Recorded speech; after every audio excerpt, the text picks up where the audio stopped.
There we are. I was looking for the breakdown there. Hey guys, how's everybody doing? It's Chase here with EVERBULLISH, also known as the Stock Sherpa on YouTube. Just had a great day. I wanted to make a video just because I felt like it. I thought it'd be nice to put out some information that I got. I probably get more than anything else from people that want to learn about trading or investing or kind of the ticket or the key. And there is no real answer to that. But I'm going to do my best to answer that. And I'm going to also give you some recommendations of what to read and what not to read if you are interested in reading financial books. But first, that song is J. Roddy Walston and The Business. Probably the coolest name out there. The song is called Heavy Bells. Honestly, I haven't listened to any of their other stuff, but that is just an incredible, awesome, rock out, kind of good feeling, upbeat, just get jacked on kind of song. So anyway, if you need to go set a new bench press record for yourself or run through a wall, that's a song to put on while you do it. So let's get to business. Only discussion about my trades. So today's Wednesday. I want to do a book review. I'm going to kind of make that a thing. I recently read an article about the top 21 finance books that everybody should read. I've read them all, but I'll tell you what, there's only maybe 4 or 5 good books on there, in my opinion. So we're going to start with this. So anyway, Wednesdays are going to be book club, book review. I'd love for you to comment and let me know what I haven't read, if there's anything that you like. And I'll even send out a couple of these copies if I have any. I read mostly on digital now, but let's get to it. More Money Than God. This book is, it says hedge funds in the making of the new elite, but it's really cool because you don't have to be an expert to understand what they're talking about, and it's very intricate and detailed discussions about how Soros made his money by shorting the Thai baht and controlling basically all of Indonesia's trade. And this was way back in the day. It talks about Paul Tudor Jones, talks about long-term asset management, which is a company that went bang and bust in the 80s. Everybody knows about that. Kind of gives you a history, kind of gives you a lesson on how institutions work and why you should probably learn a little bit in the event that you're going to have to know this type of stuff. Anyway, More Money Than God. It's a great read, easy read. I have it on an e-reader. I'm going to take a shot at one of my buddies, Rusty, out there. He's a lawyer and is kind of interested in finance and likes reading finance books like all the Michael Lewis's, The Big Shorts, kind of that realm. But even he liked this book. So if a lawyer can read it, then that means that you can too. So it's really interesting. Love you, Rusty. Anyway, this greatest trade ever, skip it. Book kind of sucks. Didn't really grab me. It's a great name. It's very well marketed. There's another book by the same guy called The Greatest Gamble Ever, which I would recommend, but More Money Than God is great. It's awesome. $17 for a paperback. I don't know the Kindle number, but that's a great one to read. So anyway, More Money Than God, now you know. Just thinking, another thing I want to comment on is that pretty much everybody on Wall Street is going to tell you to read a book called Reminiscences of a Stock Operator. If you're watching this channel, I'm sure you've even heard of that book. Let me pull it up here for you. I can't spell reminiscences. There we are. This is the version that I have. It's downstairs. I don't feel like getting it. It's by a guy, written by a guy named Edwin Lefebvre. That's a fake name because he's supposedly writing it about himself. It's a really great book. You should read it if you like fiction. It does talk a lot about true stories and real things that have happened to a gentleman that kind of bounced around trying to become a trader back in the 20s. That's the problem. But he told me to get this book. I got all jacked on it. I was in the industry. I probably already read 50 to 100 finance books at the time that I loved, and I thought it was going to teach me how to be a stock operator. This is complete fiction.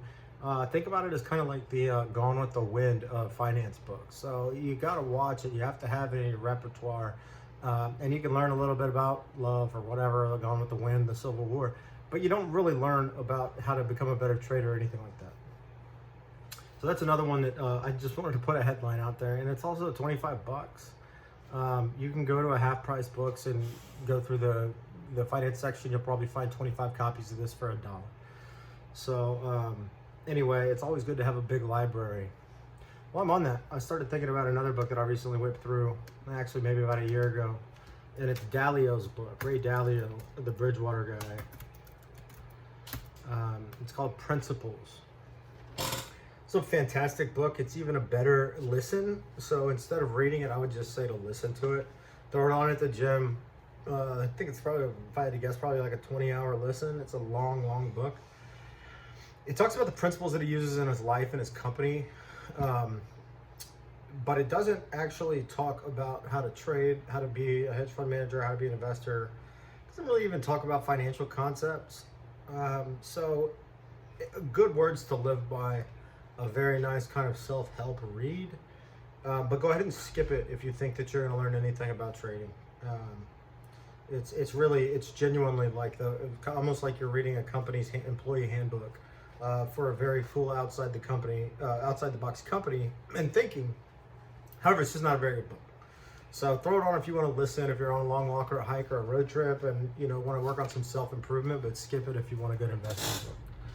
I'm going to give you another one to skip just because I feel like I'm on a roll today. This book was recommended to me by one of the very few people I actually take trading advice from. Guy's name is Mark Smith, super sharp dude. It's called Trading for a Living, and it's by Alexander Elder. I highly recommend checking out his philosophies, his websites, and some of his tactics. But honestly, this book is trash. I was really upset because it's $48. Not to 58 bucks now. Jesus, 68 bucks, 66 bucks. Unbelievable. It talks a little bit about it. So right here it says trading strategy. There we go. So psychology, trading tactics, and money management. This is like the Susie Warmund of trading books. Doesn't teach you anything. This book sucks. So I hope I got that point across. Alexander Elder is a world-renowned investor, and he's a stud. He's a little bit too old-timey for my liking. Doesn't talk anything about execution. Doesn't talk anything about cost. This book is when was it originally published? Let's see. I don't even care to look. I have a copy of this downstairs. I wish I never did, because this thing is trash. So anyway, the reviews are good. I don't know how that's the case, but Trading for a Living, go ahead and skip it. I'd much rather have you read something like a Market Wizards kind of story or book that you can relate to, and you pick up along the way when you're reading those. So skip Principles, skip Trading for a Living, read More Money Than God. There's another great book out there called Buy High, Sell Higher, and that's about momentum and breakout, and it's actually the philosophy of a place where I've gotten a lot of my philosophy from as a trader too. So let me see if I can find that on here. What did I say that one was called? Buy High, Sell Higher. Yeah, there it is. Buy and holds and other investing lessons from CNBC's The Liquidator. So this is by Joe Terranova. Sorry.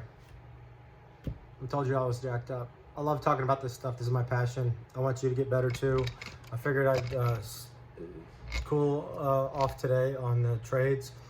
If you follow my social media, I hope that you clipped it on LabU. Did everything I said I was going to do. Went ahead and took the profits. If you're still in TQQ, might as well hold it. The other positions I've discussed, you're going to have to kind of be your own daddy on. I'll make another video tomorrow. Hopefully y'all like this.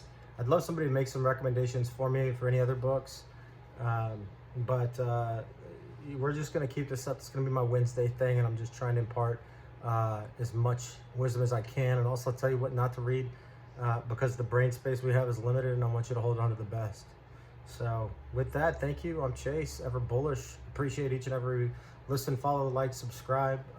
My social media it has been putting out some of my favorite swing trades and day trades of the week, and they've been winners. So give that a follow. Doesn't cost anything to review. And I have a free website, EVERBULLISH.com. Read it, follow it, join my newsletter, be part of the revolution. Let's stick it to the man. And all the best until tomorrow. Bye.